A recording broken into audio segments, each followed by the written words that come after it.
نبی علیه صلوات و سلام ته یې سړی راغلو ثنای حسن خبرې متعلق ته که نه څه ښه صفات ته وشي یا تو ته دا معلومه شي چې زه ښه اعمال کوم که بد عمل کوم دا به ته څنګه پېژندې یا ته د خپل اعمال متعلق څنګه فیصله کولی شي څه ښه باندې لګیا که بد باندې لګیا یې نو تو ته هېڅ کله په یو عمل باندې تو ضمیر مطمئن شو که نه دې معنی دی چې ته ښه باندې لګیا یې او کله کله که ته په ښېګړې باندې خوشحال شوې که نه ښېګړه د وکړه نو ته خوشحال شي دې معنی دی چې ته مؤمن یې که نه په ښېګړې خوشحال شولې که ښېګړه دې کړې وه ښېمان شوې نه دا څه شول ښه کار نه شو که نه په ښېګړې هر څوک ښېمانېږي بدۍ کړې وه په بدۍ باندې خوشحال شوې غلط کار کړه خلک خوشحالېږي که نه یې نه که څه نن مو ته ور سیده کړلو نن د دا کاس سیده کړلو ماشاءالله ظلم د پاک اوس دي ته ته تو سیده کړلو دي کې کوم غلطۍ اوس تو سیده کړلو ټریډ وکړه څنګه دا کوږ اوس تو سیده کړلو اوس دا خبرې کوي نه وګوره په خپلې بدۍ باندې فخر خوشحالۍ کې دا خو د بدۍ خبره ده مسلمان سړی کامل نه ده په بدۍ باندې مسلمان ته پکار ده څه خفه دی شي اګر چې اوله کې نه پوهیږي د وجې نه وکړي یا غصې د وجې نه خو وروسته د ښېمان شي باقاعده د مپۍ وغواړي همدا شی ته خبره کوي اوس حدیث کې دي که نه یو سړی پیغمبر علیه السلام ته راغلو پیغمبر علیه السلام نه تپوس وکړو فقال یا رسول الله کیف لی ان اعلم اذا احسنت انی قد احسنت واذا اسأت انی قد اسأت څه دا زه څنګه پېژنم څه ښه عمله کوم بیا وایم سیاره دا ښه ده په دې زه پوه شم او څه بده کوم ورته بیا بد ښکاره شي فقال رسول الله صلی الله علیه وسلم اذا قال جیرانک قد احسنت فقد احسنت واذا قالوا انك قد اسأت فقد اسأت څه کله پړوسیون د ته وایي سیاره تو ښه کړي دي معنی د ستا رښتیا ښه کړي ځکه پړوسي چې ته نه یې څه تو ښه کړي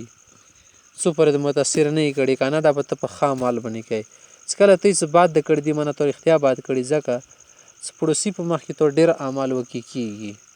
صحیح ده که نه د چوله حدیث ته عباده صاحب نه که عبدالله بن صامت ابوذر صاحب نه نقل کړی پیغمبر علیه السلام نه مخته قلت له الرجل يعمل العمل لله فيحب الناس عليه چې سړی د نیک عمل کوي خالو سره په دې نیک عمل وجې نه مینه کوي که نه کله کله چې نورې سره چې شه داسې خوڅېږي رخصېږي څه نیک عمله د دې د وجې نه راباندې ښه لاګي بس وګوره ښه وجې نه ورسره کوي که نه نور شهر کې نشته که نه نه څه دې د وجې نه خالو سره مینه محبت کوي قال ذلک عاجل بشرى المؤمن اندا خو د مسلمانو له بیړاناکه چې د خوشخبرۍ ده اندینه خې اندازه لګېږي چې دا سړی چې د جنتي ده ښه سړی ده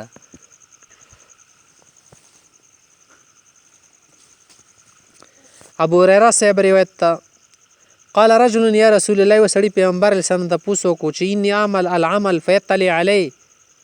یا فیطلع علی فیجیبني چې یا رسول الله کله کله یو عمل کوم که نه هغه باندې خلکو ته د خبرتیا وشي خو زه ته په خوشحاله شم څه خیر څه خبر شو نیک عمل نه نو دا څنګه ده فیعجبني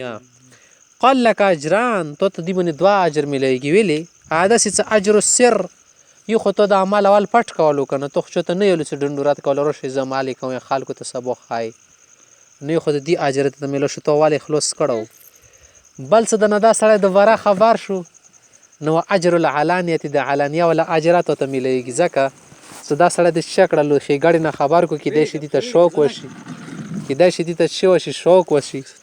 کله شوق ورته وشي که نه دې شوق د وجې نه څه کېږي د شوق د وجې نه بیا څه کېږي سړی کیدای شي د نه بل سړی عبرت واخلي بل سړی د نه پویه واخلي بل سړي کې رغبت پیدا وشي خل دی که نه سره پلانکي سړي صدقه کوله مو یو موټر ډاک کو نه یی که نه نو دې ډبل اجر شو خدا دا خبره که نه دې ځان پرې د سره یو ونه کړي دا ځان ته خبره وي